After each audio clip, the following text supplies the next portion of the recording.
Le son de la gifle n'était pas un son de film. Ce n'était pas un craquement fort. C'était un bruit lourd, net et écœurant qui coupait à travers le murmure poli et le cristal teintant de l'orbe céleste. Chaque fourchette s'arrêta à mi-chemin d'une bouche. Un quatuor à cordes classiques balbutia dans le silence. Une marque rouge ardente, à 5 doigts, florissait sur la joue pâle de la serveuse, Helena. Mais elle ne pleura pas. Elle ne tressaillit pas. Elle tourna juste lentement, si lentement, sa tête pour faire face à la femme qui l'avait frappée, Seraphina Vanderbilt, la fiancée du milliardaire Julian Blackwood.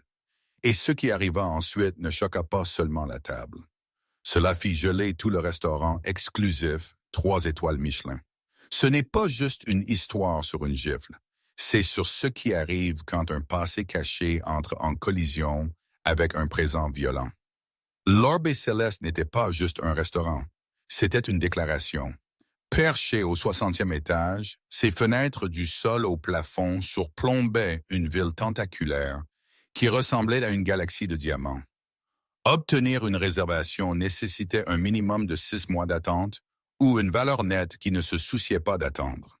La clientèle était une liste organisée de l'élite mondiale, de titans de la technologie, d'héritiers de vieilles fortunes et des politiciens qui les courtisaient.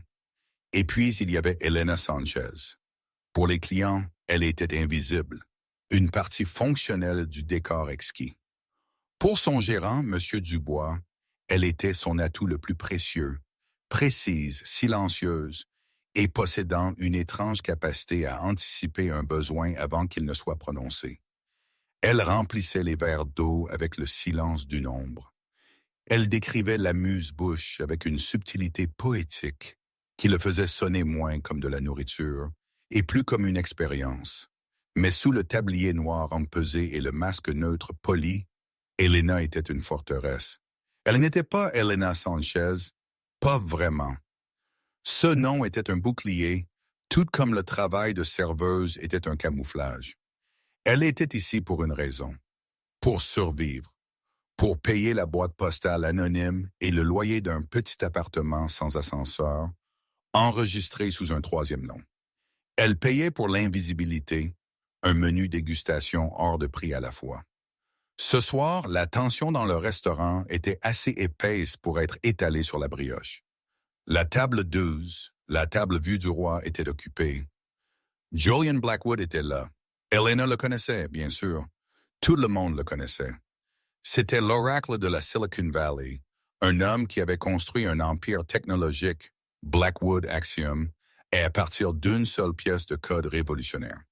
Il était beau d'une manière sévère et distraite, ses yeux scannant constamment un futur que personne d'autre ne pouvait voir.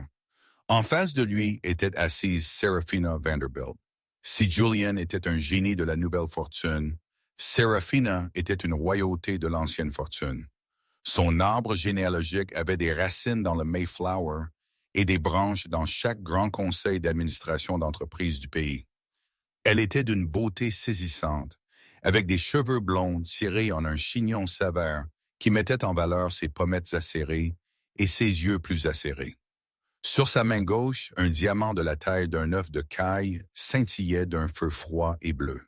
C'était, comme Forbes l'avait rapporté à bout de souffle, une bague de fiançailles de 30 millions de dollars. Helena avait été assignée à leur table. Elle sentait le frisson froid et familier de terreur qu'elle ressentait toujours en servant les vraiment puissants. Mais elle l'écrasa. Soit le tablier, soit l'ombre, les 2 premiers plats se déroulèrent sans accroc. Julien était silencieux, son attention plus sur son téléphone que sur sa fiancée. Seraphina, cependant, était de mauvaise humeur. Elle avait renvoyé son consommé 2 fois, une fois pour être tiède, la 2e fois pour être agressivement chaud. Et ceci, avait-elle dit, repoussant le 3e bol, est simplement triste. L'Annette est meurtrie. Votre chef s'en soucie-t-il même? Mes excuses, mademoiselle Vanderbilt. Je l'informerai, Helena avait murmuré, son visage un masque de contrition professionnelle. L'incident se produisit pendant le plat principal, un canard à la presse présenté à table. Elena décantait une bouteille de Château Margaux 1952, un vin qui coûtait plus que son loyer annuel. Ses mouvements étaient fluides, pratiqués et parfaits. Mais Serafina parlait avec ses mains, une histoire sur un gala de charité simplement affreux. Sa main, scintillante de la bague de fiançailles, gesticulait sauvagement. Et je lui ai dit, « Serafina Trilla, si tu vas porter le Dior de la saison dernière, ayez au moins la décence de... » Sa main connecta avec le poignet d'Elena, juste au moment où le vin rouge foncé était versé. Ce n'était pas un déversement. C'était une seule goutte rouge rubis, une petite larme parfaite de vin qui sauta du bord de la bouteille et atterrit carrément sur le fil immaculé, or blanc, du poignet haute couture de Serafina Vanderbilt. Serafina s'arrêta au milieu de la phrase. L'air autour de la table chuta de 10 degrés. Julian Blackwood ne leva même pas les yeux de son téléphone. Espèce de salope maladroite, Serafina siffla, sa voix une basse vibration de pur venin. Elena se figea, sa main tenant toujours la bouteille. « Mademoiselle Vanderbilt, je suis profondément désolé. S'il vous plaît, permettez-moi. » Elle tendit la main vers une serviette en lin, l'intention de tamponner la tache. « Ne me touchez pas !» Serafina claqua. « N'osez pas me toucher avec vos sales mains communes. »« C'est Serafina, » Julian murmura, agacé. « C'est du vin. Laisse tomber. Laisse tomber. » La voix de Serafina s'éleva, brisant l'atmosphère feutrée du restaurant. « Ceci est fait sur mesure. Ceci est ruiné. Et ceci, ce rien le fit. » Elle se tourna vers Elena, son beau visage tordu en un masque de peur, total mépris. « À vous, Nikim. Avez-vous la moindre idée de combien coûte ce poignet? C'est plus que toute votre vie pathétique. Vous êtes viré.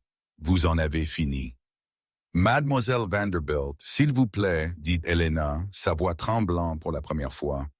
Elle devait garder ce travail. L'invisibilité était chère. C'était un accident.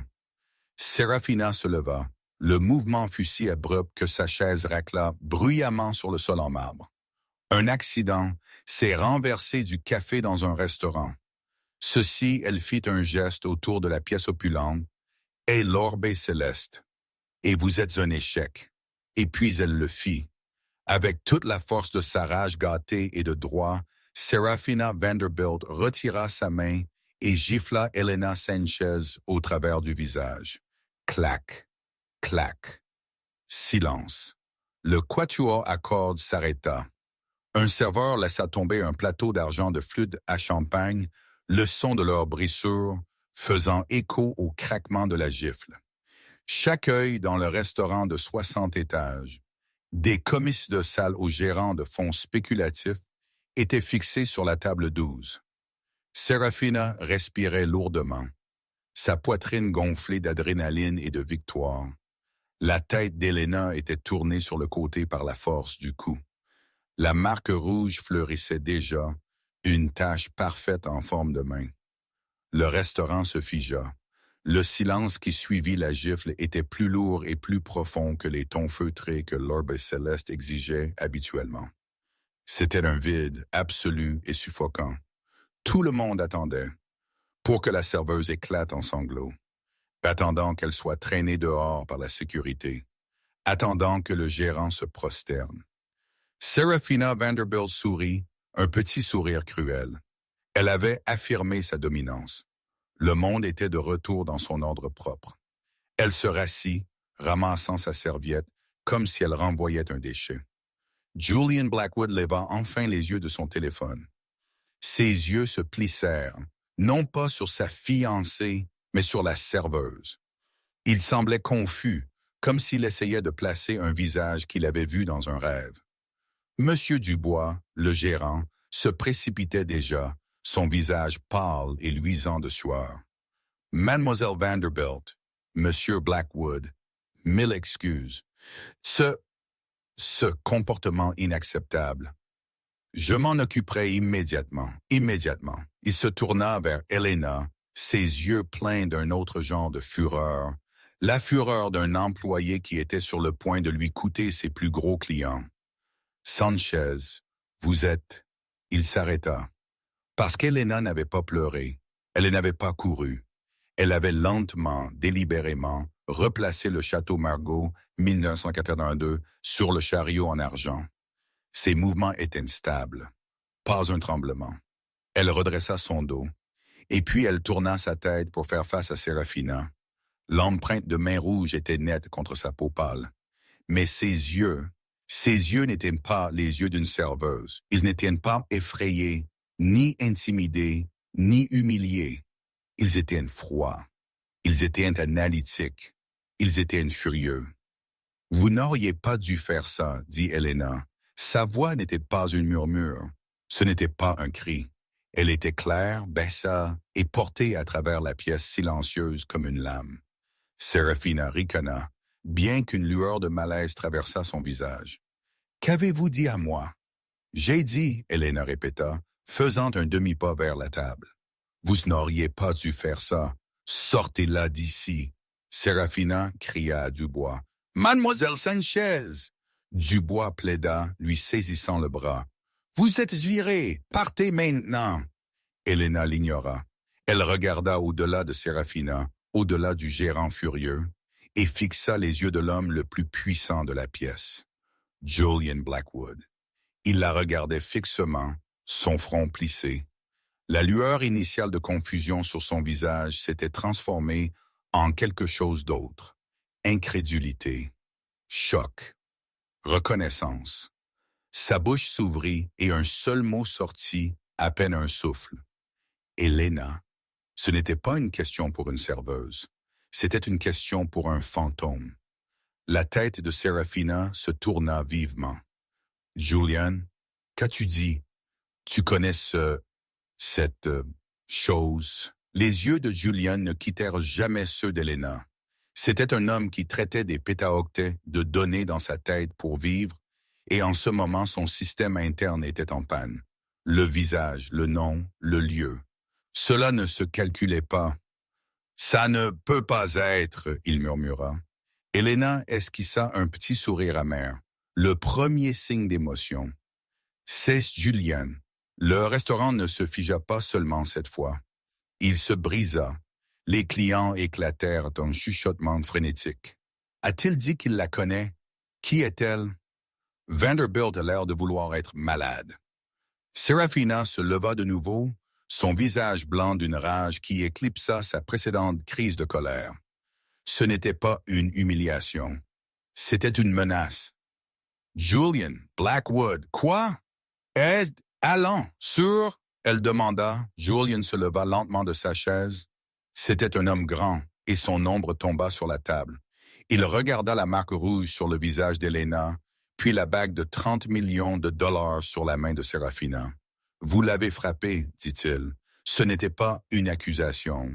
C'était une déclaration de fait, prononcée avec une horreur naissante. Elle le méritait.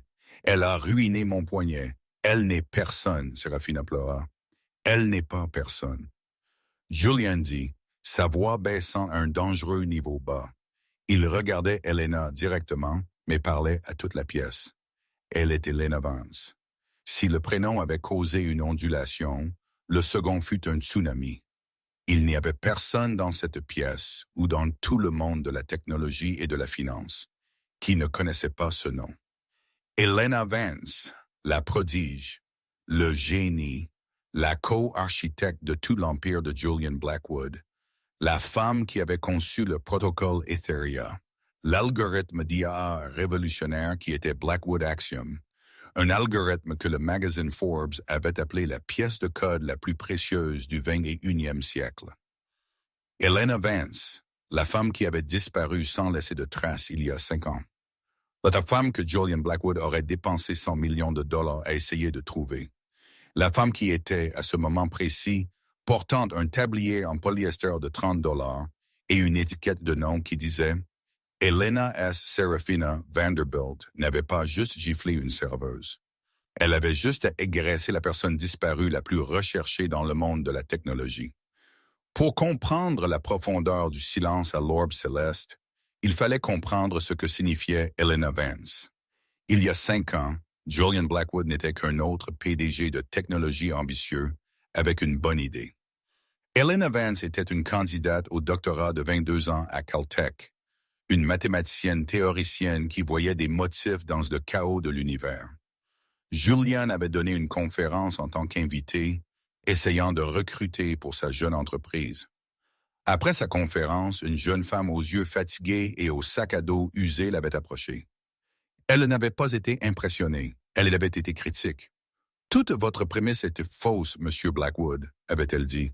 « Pas rudement, juste factuellement. Vous essayez de construire un modèle prédictif basé sur des données existantes. Vous ne ferez jamais que prédire le passé. Vous n'innovez pas. Vous créez juste une chambre d'écho plus efficace. Julian, habitué aux sycophantes, avait été imparfait. Et vous, je suppose, avez une meilleure idée? Oui, avait-elle dit simplement. Je n'essaye pas de prédire le futur.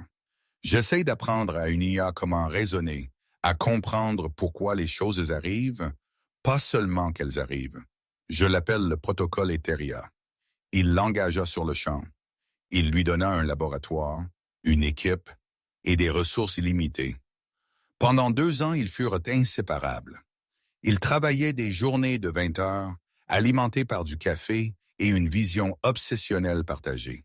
Elle était l'architecte, il était le bâtisseur, elle était l'esprit, il était le visage. Elle écrivit le code, une belle, élégante, terrifiante symphonie de logique qui pouvait modéliser le changement climatique, prédire les pandémies mondiales et restructurer tout le marché financier. Ce fut Eleanor Vance qui insista pour que son nom soit gardé hors des documents publics. Le travail compte, Julian, pas le crédit, avait-elle insisté. Laissez-moi être le fantôme dans la machine. Blackwood Axiom fut lancé. Le protocole Etheria devint actif. Il ne réussit pas seulement, il brisa et refit fondamentalement le monde. Cela fit de Julian Blackwood un milliardaire 10 fois plus. Et puis, un mardi matin, Helena Vance était partie. Son appartement était vide, ses disques durs étaient effacés. Son empreinte numérique disparut. Pour le monde, elle n'avait jamais existé. La machine à rumeurs devint folle. Avait-elle été débauchée par un gouvernement rival? Avait-elle été kidnappée? Blackwood, comme les coins les plus sombres d'Internet chuchotaient, avait-il effacé sa partenaire pour garder des profits pour lui-même? Julian avait dépensé une fortune à essayer de la trouver. Il avait engagé chaque détective privé et équipe de données forensiques de la planète. Il avait suivi des pistes à Zurich, Shanghai et Buenos Aires. Rien. Il l'avait pleuré. Il avait pleuré la perte du seul esprit qui avait jamais vraiment défié le sien. Il avait dit au monde qu'elle avait pris un congé sabbatique permanent pour la vie privée. Finalement, il avait abandonné. Il avait rencontré Serafina Vanderbilt, dont les connexions de vieilles fortunes de la famille pouvaient stabiliser son empire de nouvelles fortunes. Les fiançailles étaient une fusion simple et claire. Et maintenant, ce fantôme se tenait devant lui, avec une empreinte de main rouge sur son visage. Dans un uniforme de serveuse, le flashback se termina.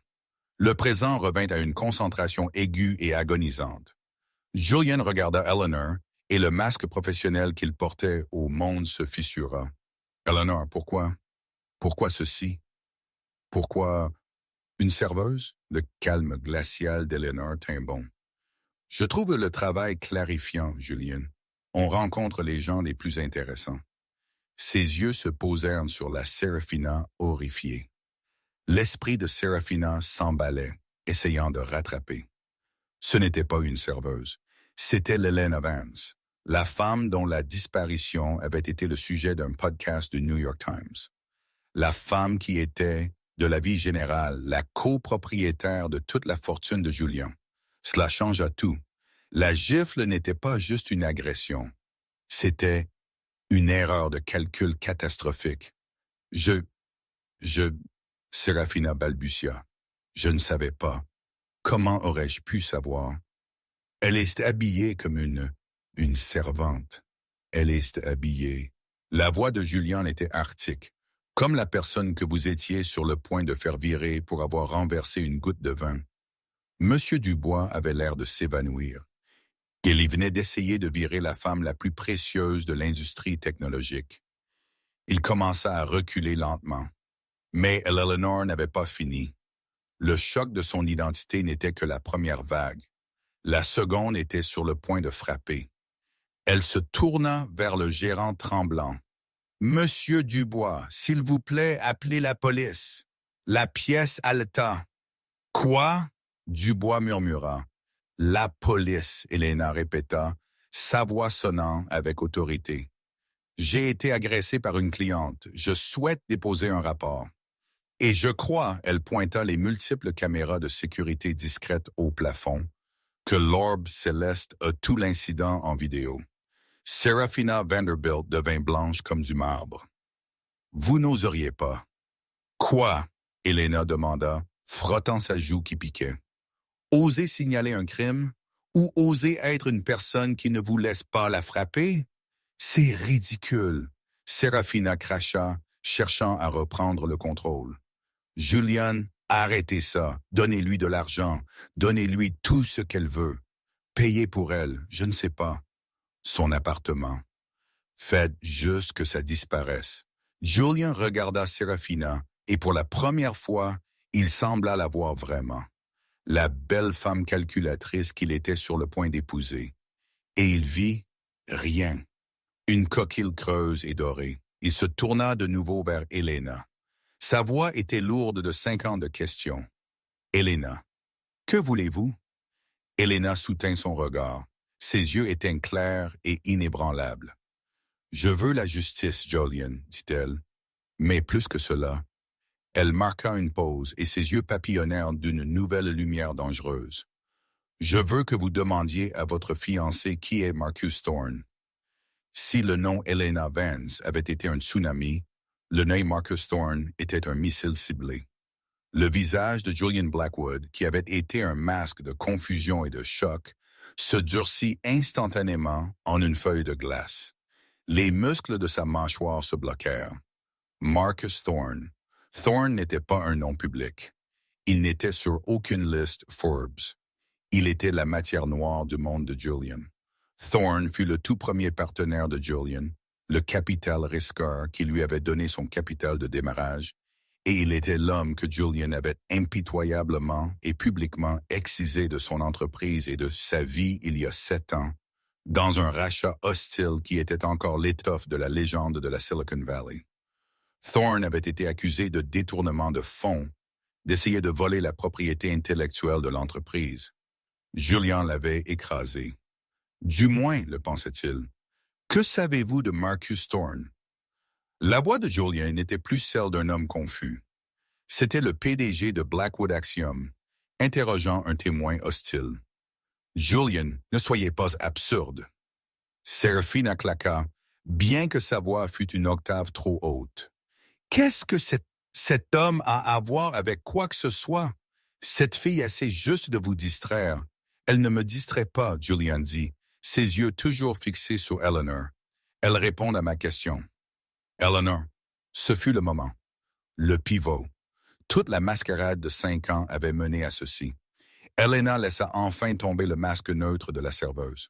Toute la force de son intellect, sa colère et sa douleur inondèrent ses traits. Pourquoi suis-je ici, Julian? Pourquoi suis-je Eleanor Sanchez, la serveuse? Est-ce ce que vous voulez savoir? Elle commença, sa voix gagnant en force. Je n'ai pas seulement quitté il y a 5 ans. Je n'ai pas pris un congé sabbatique. J'ai fui. Le restaurant était maintenant sa scène. Personne ne mangeait. Personne ne respirait. Les serveurs se tenaient figés contre les murs. J'ai fui parce que j'ai trouvé quelque chose, Elena continua. Enfoui profondément dans le protocole Etheria. Une porte dérobée. Pas une que j'avais construite. C'était un code parasite, siphonnant des données. Pas juste n'importe quelle donnée. Vos données, les projections futures de l'entreprise, notre R&D, nos vulnérabilités financières. Julian était blanc. C'est impossible. J'ai personnellement supervisé l'audit de sécurité après que Thorne ait été mis à la porte. Et vous êtes brillant, Julian. Mais vous n'êtes pas un codeur. Pas comme moi, Elena dit. Un éclair de son ancienne arrogance refaisant surface. Vous cherchiez un marteau de forgeron. C'était un scalpel. C'était caché dans le code original du financement de démarrage, le code que Marcus Thorne a fourni. Le monde de Julian basculait. Il m'a espionné pendant 7 ans. Espionné? Non, Elena dit avec un rire amer. C'est ce que vous faites à un concurrent. Il vous éventrait. Il jouait le long jeu. Il a vendu à découvert votre action sur des informations privilégiées pendant des années. Il a nourri vos innovations à vos rivaux avant même qu'elles n'atteignent votre propre table de dessin. Il ne faisait pas seulement du détournement de fonds. Il planifiait une prise de contrôle. Il attendait le moment parfait pour saigner Blackwood Axiom à sec et acheter le cadavre pour des centimes. Un dîne dans le coin, un investisseur connu de Wall Street, ramassa discrètement son téléphone et commença à taper. « Je l'ai trouvé, » Elena dit, sa voix baissant. « J'ai trouvé la porte dérobée et je l'ai confronté. Ou plutôt, j'ai confronté le fantôme numérique que je pensais être lui. » « Qu'a-t-il fait? » Julian murmura. Il a répondu. Il n'était pas juste un fantôme dans la machine. Il était dans la machine. Il m'a verrouillé hors de mon propre système et il m'a envoyé un message. Pas un email, pas un texte. Il a activé la caméra intelligente de mon ordinateur portable. Il m'a montré un flux en direct de mon jeune frère, Léo, à son université.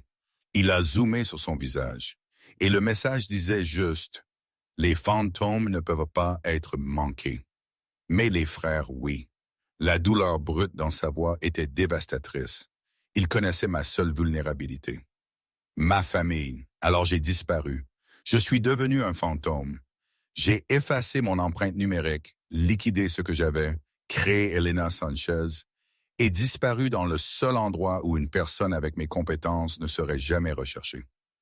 L'industrie des services. J'ai été barista, femme de chambre d'hôtel, barman et maintenant serveuse.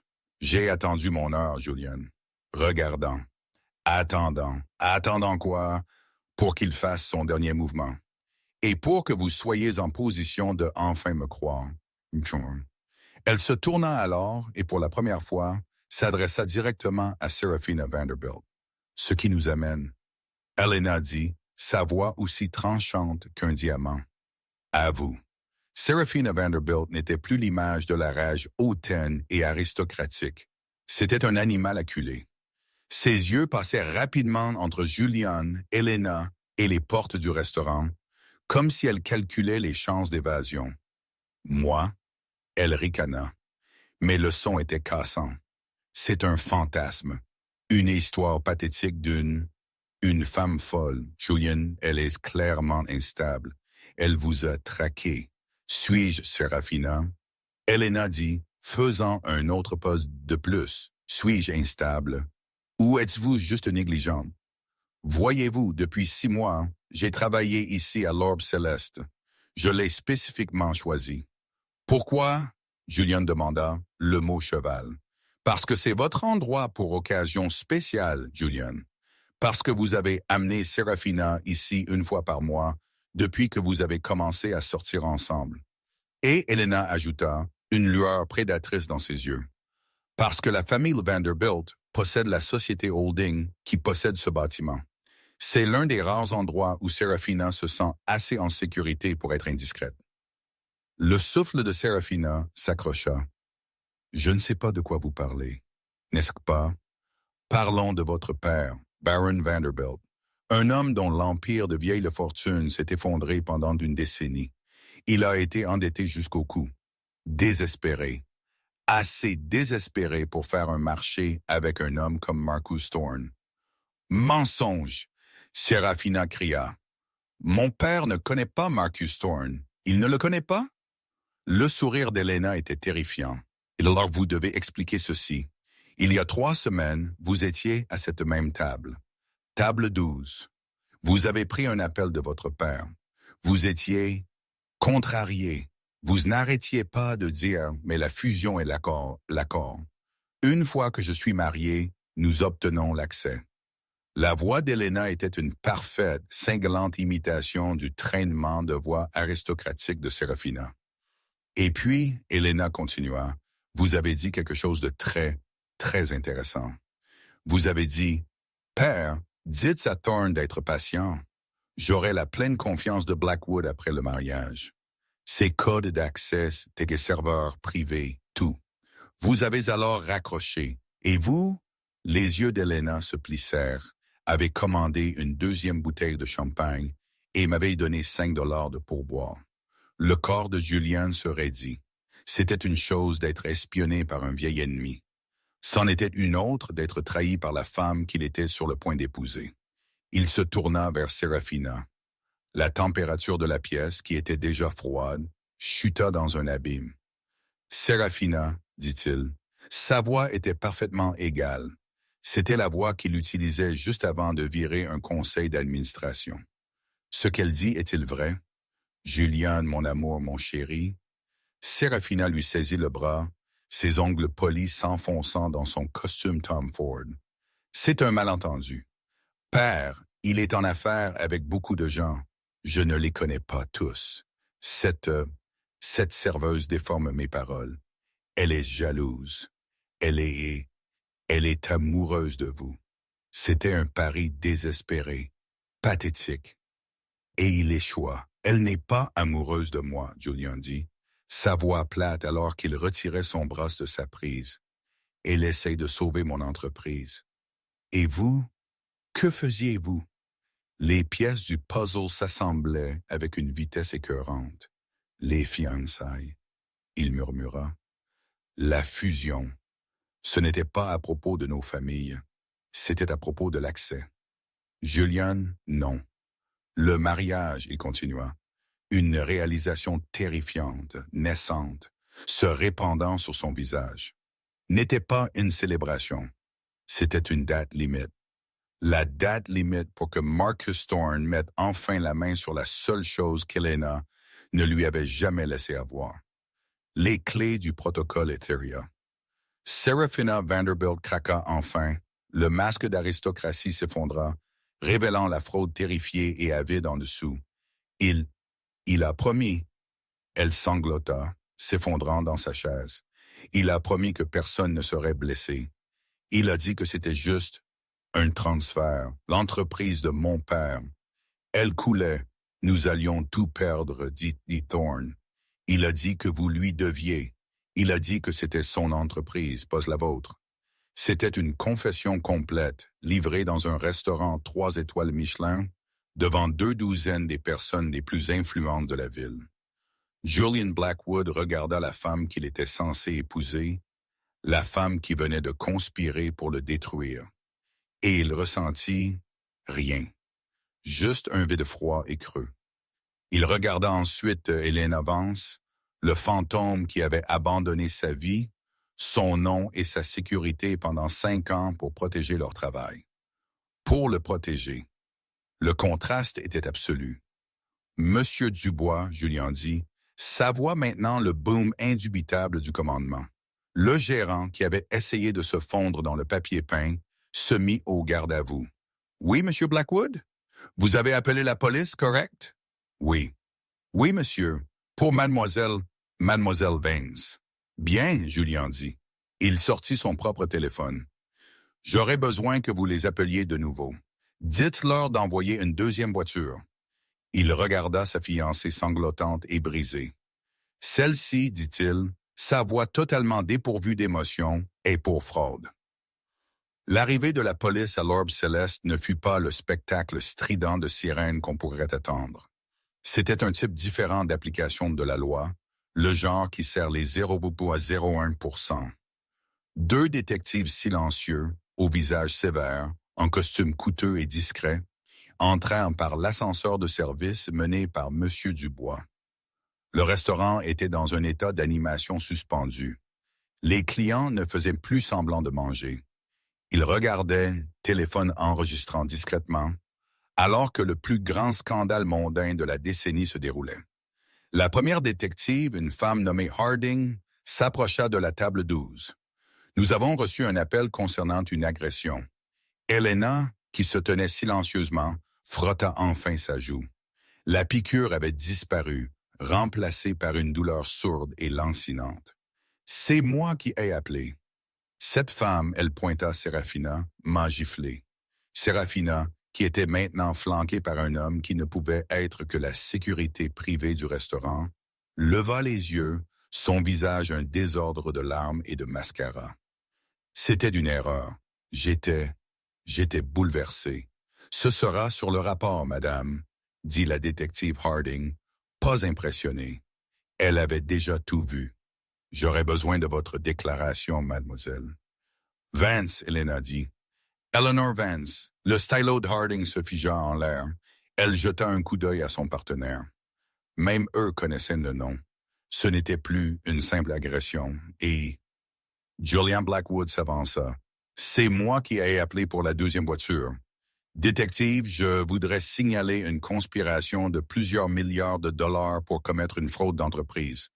Les yeux du partenaire de Harding s'écarquillèrent. Monsieur, cette femme, Julian pointa, non pas Serafina, mais un point dans l'air, comme s'il indiquait une vaste toile invisible, vient de confesser. Elle, son père le baron Vanderbilt, et un homme nommé Marcus Thorne ont systématiquement fraudé mon entreprise, Blackwood Axiom, pendant des années. Son mariage imminent avec moi était la dernière étape d'une prise de contrôle hostile et illégale. Julian, tu ne peux pas, Serafina hurla. Tu vas me ruiner. Tu vas ruiner ma famille. Vous, Julian dit, sa voix si froide qu'elle brûlait, alliez me ruiner. Vous alliez laisser un criminel éventrer le travail de toute une vie de milliers de personnes. Vous alliez l'aider à voler le travail de la femme que vous avez frappée. Ruine est un mot doux pour ce que vous méritez. Il se tourna vers les détectives. Vous trouverez toutes les preuves préliminaires dont vous avez besoin sur le téléphone de ma fiancée. Je suis sûr qu'elle le remettra volontiers. N'est-ce pas, Serafina? Serafina le fixa, son visage un masque d'horreur. Elle savait comme lui que son téléphone contenait tout. Les textes avec son père, les messages cryptés de Thorne, les plans de fusion. L'équipe de sécurité privée de Julian, des hommes qui étaient d'anciens Mossad et Delta Force, s'était matérialisée près des ascenseurs. Ils n'étaient pas là pour Serafina. Ils étaient là pour Elena. Ils la flanquèrent instantanément, formant un mur humain protecteur. Un fantôme plus. Elle était maintenant leur atout le plus précieux. Ceci est... Serafina hyperventilait. Elle regarda autour de la pièce, tous les visages, tous les téléphones. Elle n'était pas juste arrêtée. Elle était vue. Tout son monde social, les galas, les conseils d'administration de charité, les couvertures de Vogue s'évaporaient. Alors que la détective Harding commença à lire, Serafina ses droits. Une nouvelle voix tranchante traversa la pièce. C'est une affaire de propriété privée, officier. Un petit homme ressemblant à une fouine, en costume brioni, se frayait un chemin. C'était M. Harrison, l'avocat personnel de Julian Blackwood, le fixeur. Julian l'avait apparemment appelé avant la police. Mon client, M. Blackwood, a été victime d'une terrible tromperie. Harrison annonça à la pièce.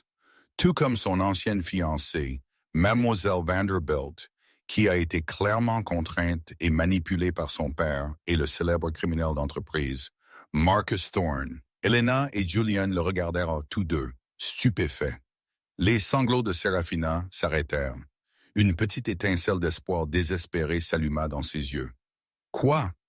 Julian siffla, tirant son avocat à part. « Elle vient de confesser. »« À quoi ?» Harrison siffla en retour. « À être une mauvaise fiancée? À avoir un père criminel? C'est du oui-dire, Julian. Ce qui n'est pas du oui-dire est une accusation d'agression, et vous voulez que cela disparaisse. Vous avez besoin que ce soit propre. Je ne... Julian, Harrison dit, sa voix ferme. Écoutez-moi. Vous êtes sur le point d'entrer en guerre avec Marcus Thorne. Vous ne pouvez pas faire ça pendant que vous êtes aussi l'homme qui a fait arrêter sa fiancée à l'Orbe Céleste. La presse vous crucifiera. Ils diront que vous l'avez fait pour protéger vos biens du divorce. Elle devient la victime. Thorne s'en va. Le visage de Julian était un nuage d'orage.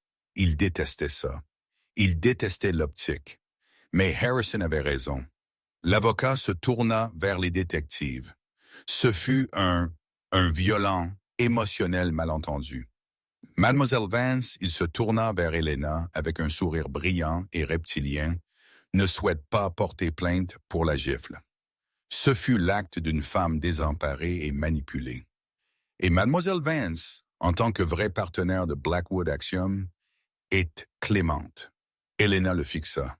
Elle avait passé 5 ans cachée, 5 ans de planification. Et cet homme était sur le point d'effacer sa justice pour un récit propre. « Je ne suis pas », elle commença. « Vous l'êtes », Harrison dit, ses yeux perçant les siens, transmettant un message silencieux. « Voulez-vous Thorne ou voulez-vous cette seule petite victoire ?» Elena comprit. C'était le long jeu. La gifle n'était rien. Thorne était tout. Elle prit une profonde inspiration. « Il a raison, dit-elle, sa voix creuse. Ce fut un malentendu. J'étais maladroite. Mademoiselle Vanderbilt était bouleversée.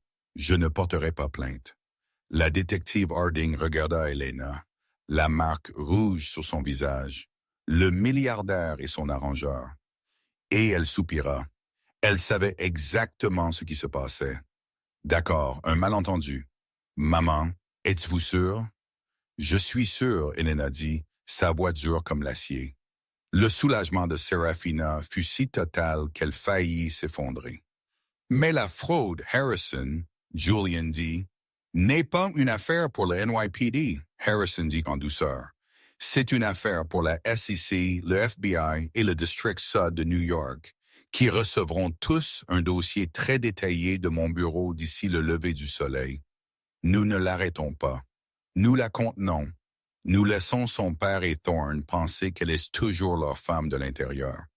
Et nous l'utilisons pour leur donner exactement ce que nous voulons qu'ils entendent. » Le visage de Serafina Vanderbilt, qui avait été inondé de soulagement, se remplit maintenant d'une terreur nouvelle et plus profonde.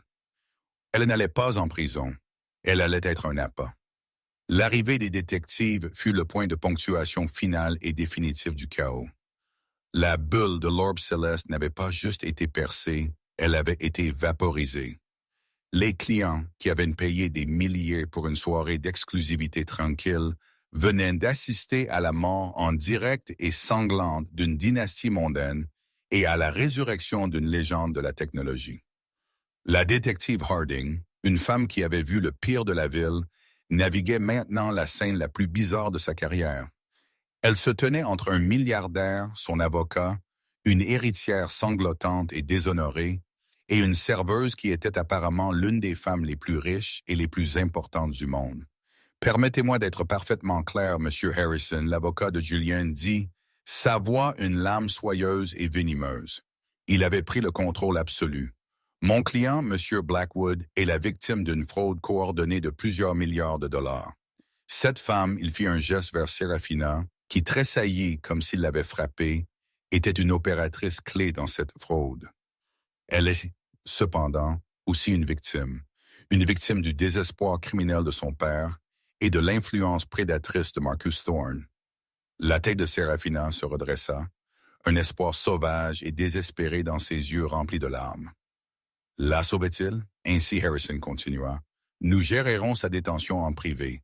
Elle a accepté d'être notre invitée dans un lieu non divulgué où elle fournira une confession complète et volontaire en échange de notre considération lorsque nous déposerons nos rapports auprès de la SEC et du District Sud de New York. Les détectives comprirent immédiatement. Ce n'était plus une affaire pour eux. C'était une exécution corporative et Serafina n'allait pas en prison. Elle était débriefée. Un destin, Harding suspecta. C'était infiniment pire. Et l'agression, Mademoiselle Vance? Harding demanda, se tournant vers Eleanor. Le regard d'Eleanor était fixé sur Séraphina. Elle vit la ruine pathétique et pleurnicharde de la femme qui l'avait frappée avec tant d'arrogance. Elle avait gagné. La gifle n'était rien. C'était un moucheron. Marcus Thorne était le dragon. J'étais maladroite. Zell Vanderbilt était bouleversée. Helena dit, sa voix plate et dépourvue d'émotion. Ce fut un moment chaotique. Je ne porterai pas plainte. Vous ne le ferez pas. Séraphina murmura, sa voix rauque. Pourquoi le ferais-je? Helena répondit, rencontrant ses yeux avec une froideur terrifiante. La prison est une libération. Vous n'avez pas le droit d'être libéré. Vous avez le droit de nous aider. Vous avez le droit d'être le canari. Vous allez vous asseoir dans une pièce et vous allez dire à M. Harrison, et par extension à moi, chaque seule chose que vous, votre père et Marcus Thorne vous êtes dit pendant les 2 dernières années. Chaque texte, chaque email crypté, chaque promesse chuchotée, le soulagement momentané de Séraphina se transforma en une horreur nouvelle et plus profonde. Elle n'était pas sauvée, elle était utilisée, elle était l'appât. Julian, s'il vous plaît, elle supplia, se tournant vers l'homme qu'elle avait essayé de ruiner. Julian Blackwood la regarda, son visage aussi vide et impitoyable qu'un buste de marbre. Il l'avait déjà excisé de sa vie, de son cœur, de son bilan. Il ne dit rien. Il fit simplement un signe de tête à sa propre équipe de sécurité privée, 2 hommes bâtis comme des réfrigérateurs en costume sur mesure qui attendaient près de l'entrée de service. Ils s'avancèrent. « Mademoiselle Vanderbilt, si vous voulez venir avec nous. » Ce n'était pas une requête. Le corps de Séraphina fut secoué d'un dernier sanglot frissonnant. C'était ça. La fin de son nom, de son statut, de son monde. Elle regarda sa main gauche, la bague de 30 millions de dollars. C'était un feu ardent et froid. Ma bague, elle gémit, une dernière prise désespérée pour un morceau de son ancienne vie. Monsieur Harrison se permit un petit sourire cruel. Non, mademoiselle Vanderbilt, je crois que c'est la bague de Monsieur Blackwood. C'était une garantie, et le contrat est maintenant nul. Un des hommes de la sécurité, doucement mais irrésistiblement, lui prit le bras. Elle ne se battit pas, elle était vidée. Alors qu'il la guidait devant la table 12, elle trébucha, ses yeux frénétiques, fixés sur ceux d'Eleanor une dernière fois. En eux, Eleanor ne vit aucun remords, seulement la terreur d'être prise. Alors que Séraphina était conduite par la sortie du service, les portes principales du restaurant s'ouvrirent. Les clients, qui avaient été retenus par la sécurité du restaurant, commencèrent à sortir en file. Le sort était rompu. Une vague de chuchotements, le clic, clic, clic des caméras de smartphone capturant la scène, remplit la pièce. Mon Dieu, c'était Eleanor Vance, le giflé en plein visage. La fusion Vanderbilt est morte. Vendez a découvert Blackwood d'ici le matin. Appelez mon courtier. Vendez Vanderbilt Holdings. Vendez tout. La nouvelle atteignait déjà le monde financier avant même que Séraphina n'ait atteint l'ascenseur. Les vautours tournaient. Monsieur Dubois, son visage de la couleur d'un vieux parchemin, se précipita aux côtés de Julian. « Monsieur Blackwood, monsieur, mademoiselle Vance, je suis... » Les mots ne peuvent exprimer ma profonde excuse. Pour mon restaurant, pour ceci. « C'est bon, Jean-Pierre, » Helena dit, utilisant son prénom. Le changement de pouvoir était absolu et total. Vous faisiez votre travail, votre personnel était impeccable. Mais vous, mademoiselle Vance, y balbutia, regardant son tablier. J'ai essayé de vous virer. Et moi, Helena dit, était une employée très distrayante. S'il vous plaît, prenez juste soin de votre personnel. Ce n'était pas leur faute. Tout est offert, Dubois dit, se tordant les mains. Personne ne paiera pour quoi que ce soit ce soir. S'il vous plaît, ceci ne doit pas nous ruiner. Vous irez bien, Jean-Pierre, Julien dit, sa voix un bas commandement. Vous serez, en fait, le restaurant le plus célèbre du monde d'ici le lever du soleil. Envoyez-moi une facture pour les dommages et un NDA pour votre personnel. Un très, très généreux. Oui, monsieur. Merci, monsieur. Dubois s'inclina, un homme ayant reçu un sursis de dernière seconde de la potence, et s'enfuit pour gérer l'exode. Harrison, l'arrangeur, claqua sa mallette. Julian, Elena, j'emmène notre nouvelle invitée au lieu de débriefing. Vous aurez mon rapport préliminaire dans 3 heures. Nous allons les saigner à blanc. Nous aurons tout le patrimoine de Baron Vanderbilt d'ici mercredi. Bien, Julian dit. Allez-y. Harrison hocha la tête et partit. Les détectives, voyant leur rôle complètement dissous, firent un dernier signe de tête et sortirent par les portes principales, disparaissant dans la foule des mondains en fuite. Et puis, silence. C'était un calme profond et résonnant, brisé seulement par le hurlement lointain d'une sirène dans la ville lointaine en dessous, et le tintement calme et respectueux d'un commis de salle, debout à 20 mètres, commençant nerveusement à débarrasser une table lointaine. Julian et Elena étaient seuls. Ils se tenaient à la vaste fenêtre du sol au plafond, 2 silhouettes contre une galaxie de lumière de la ville. Pendant une minute entière, aucun ne parla. Le gouffre de 5 ans, de peur, de recherche, de solitude, de cachette, bâillait entre eux. Julian parla le premier, sa voix rauque. « Je vous ai cherché. Vous le savez, n'est-ce pas? J'ai dépensé 100 millions de dollars en détective privé. J'ai déchiré 3 continents. J'ai cru que vous étiez morte, Elena. Je vous ai pleuré. Elena ne se tourna pas, je sais. Je vous ai regardé, à distance. Vous... Quoi? Il se tourna pour lui faire face, son visage un masque d'incrédulité et d'une douleur lentement naissante. Vous m'avez regardé? Tout ce temps? Pourquoi ne êtes-vous pas venu à moi? Pourquoi, au nom de Dieu, ceci? Il fit un geste autour de la pièce opulente et vide vers son uniforme. Elena se tourna enfin. Le masque de l'Avenger était parti. Tout ce qui restait était une femme fatiguée jusqu'aux os. « Parce que vous ne m'auriez pas cru, Julian, » dit-elle, sa voix lourde du poids de son sacrifice. « Pas alors. Il y a 5 ans. Vous étiez invincible. Vous veniez de battre Thorne. Vous l'aviez viré de votre entreprise. Vous étiez le roi. Si j'étais venu à vous et avais dit « Il est toujours là. C'est un fantôme dans notre code. » Vous auriez dit que j'étais paranoïaque. Vous auriez dit que j'étais stressé. Vous auriez lancé une enquête interne polie et Thorne l'aurait vu. Il aurait su que je l'avais trouvé.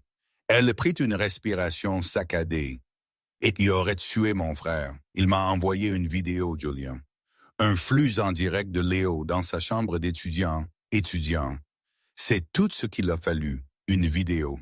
Je ne pouvais pas le protéger et combattre Thorne. Pas de l'intérieur du château.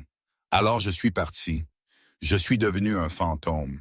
J'ai construit une nouvelle identité, mis Léo dans une maison sûre si profonde qu'il ne serait jamais trouvé. J'ai attendu, j'ai été barista, une nettoyeuse d'hôtel, une cuisinière rapide. J'ai été invisible, attendant que Thorne devienne arrogant, attendant qu'il fasse un mouvement si grand, si stupide. Ses yeux se posèrent sur la table. Que vous devriez enfin me croire. La colère de Julian se dissipa, remplacée par une vague de honte froide et agonisante. Il savait, au fond de ses entrailles, qu'elle avait raison. Il avait été arrogant. Il l'aurait renvoyé. Elena, je suis... Ne...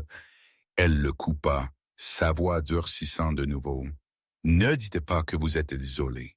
Nous n'avons pas le temps. Les excuses ne nous sauveront pas. Il hocha juste la tête, acceptant la vérité. Il regarda l'épave de la table 12, le vin renversé, le verre brisé, le canard à la presse à moitié mangé, et scintillant au centre de la nappe blanche, la bague en diamant abandonnée de 30 millions de dollars. Un monument à son échec, un témoignage de sa cécité. Elena suivit son regard. Elle marcha vers la table.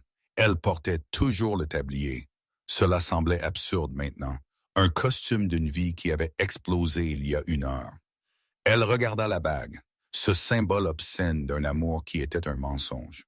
Puis elle tendit la main derrière son dos et dénoua les ficelles de son tablier. Le geste fut lent, délibéré. C'était une mue de peau, une résurrection. Elle l'enleva et le plia. Les mouvements nets et pratiqués. Une mémoire musculaire d'une vie de servitude. Elle plaça le tablier noir plié directement sur la table, couvrant la bague en diamant, le symbole de sa pénitence de 5 ans, éclipsant le symbole de son erreur de 5 ans. « J'en ai fini d'être invisible, Julian, dit-elle, sa voix tranquille, mais résonnant d'une finalité qui le secoua. « Quoi? Que se passe-t-il maintenant? » il demanda. Sa voix n'était pas celle d'un PDG. C'était un homme demandant des directions. Les yeux d'Elena devinrent vifs, son esprit se déplaçant déjà à la vitesse de son propre protocole. Maintenant, la guerre commence réellement. Harrison a Serafina. C'est un avantage temporaire. Il pense qu'il joue aux échecs. Il ne l'est pas. Thorne est une araignée. Mushwa Soani. Et nous venons de déchirer sa toile. Il va lâcher les Vanderbilts. Il va rompre tous les liens, supposer qu'ils sont compromis. Il ne va pas courir, Julian. Il va mordre. Quel est son jeu? Terre brûlée, Elena dit, sa voix baissant à un grave mortellement sérieux. Il ne peut plus voler le protocole Etheria. Pas avec moi de retour. Je suis la seule qui peut voir son code, la seule qui peut le verrouiller pour de bon. Alors il fera la prochaine meilleure chose. Il va l'utiliser comme arme.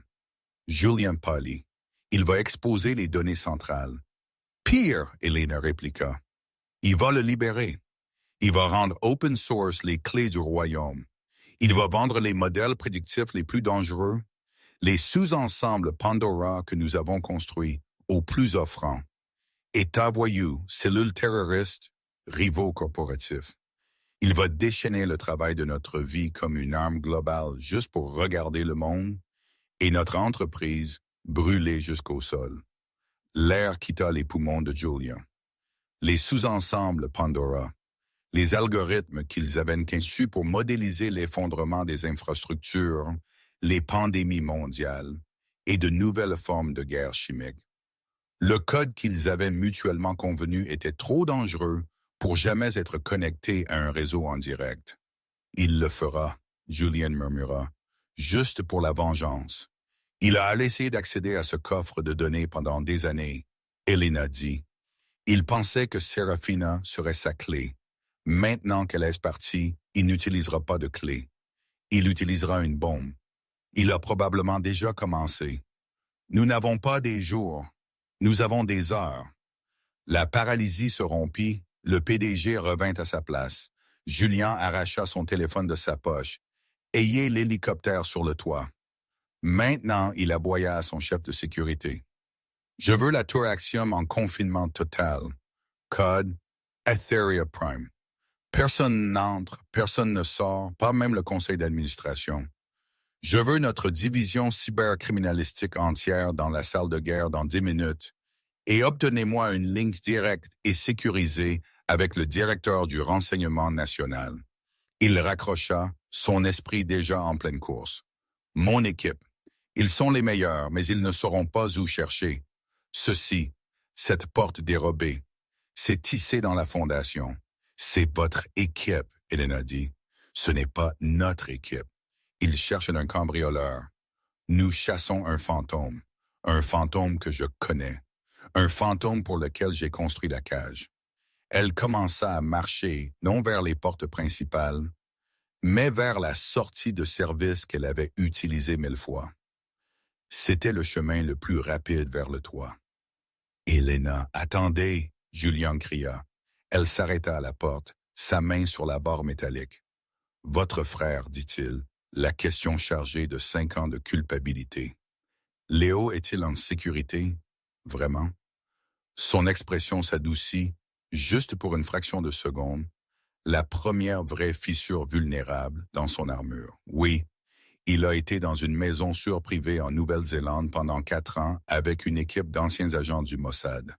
La seule chose pour laquelle j'ai dépensé mon ancienne fortune. Il pense que je suis en congé sabbatique de recherche permanent. Il est en sécurité. Bien, Julien respira. Le dernier fil personnel était lié.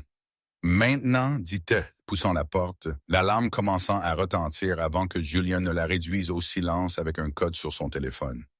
Elle se tenait dans l'embrasure de la porte, le vent du couloir de service fouettant ses cheveux. Le fantôme était parti. Elena Vance était de retour. « Julien, je suis juste derrière vous. Nous allons avoir besoin de café, dit-elle. Un sourire sombre et fatigué effleurant ses lèvres. Beaucoup de café et un tableau blanc. Un très, très grand tableau blanc. Il se mit au pas à côté d'elle. Ils ne regardèrent pas en arrière. Ils sortirent du restaurant opulent et silencieux, laissant le tablier plié et la bague de 30 millions de dollars derrière dans les ruines. Ils n'étaient pas un milliardaire et une serveuse. Ils n'étaient pas un PDG et son employé. Ils étaient partenaires, et ils avaient un monde à sauver. Et cela, tout le monde, est l'histoire de la gifle qui a sauvé un empire. C'est un conte fou, sinueux, mais cela montre que vous ne connaissez jamais la vraie histoire de la personne debout juste devant vous. Cette serveuse, ce barista, cette personne que vous rejetez, il pourrait juste être un fantôme attendant l'horreur. Serafina Vanderbilt, elle devint le témoin vedette dans le plus grand cas de fraude corporative du siècle, échangeant sa peine de prison contre un exil permanent et déshonoré. Marcus Thorne, il fut arrêté. Mais le combat pour Blackwood Axiom dura 72 heures sans sommeil. Et Elena Vance, elle n'est plus un fantôme. Aujourd'hui, elle est la COO de Blackwood Axiom. Et Julian Blackwood, son partenaire, travaille maintenant pour elle. Qu'avez-vous pensé de cette histoire? Qu'auriez-vous fait si vous étiez Elena? Faites-moi part de vos pensées dans les commentaires ci-dessous. Si vous aimez les histoires avec des rebondissements fous, un drame insensé et une justice vertueuse, alors vous êtes au bon endroit. Faites-moi une faveur et appuyez sur ce bouton « J'aime ». Cela aide vraiment la chaîne. Partagez cette vidéo avec quelqu'un qui a besoin d'une bonne histoire. Et le plus important, abonnez-vous et activez cette cloche de notification pour ne jamais manquer un autre drame de la vie réelle. Merci d'avoir écouté. Nous vous verrons dans la prochaine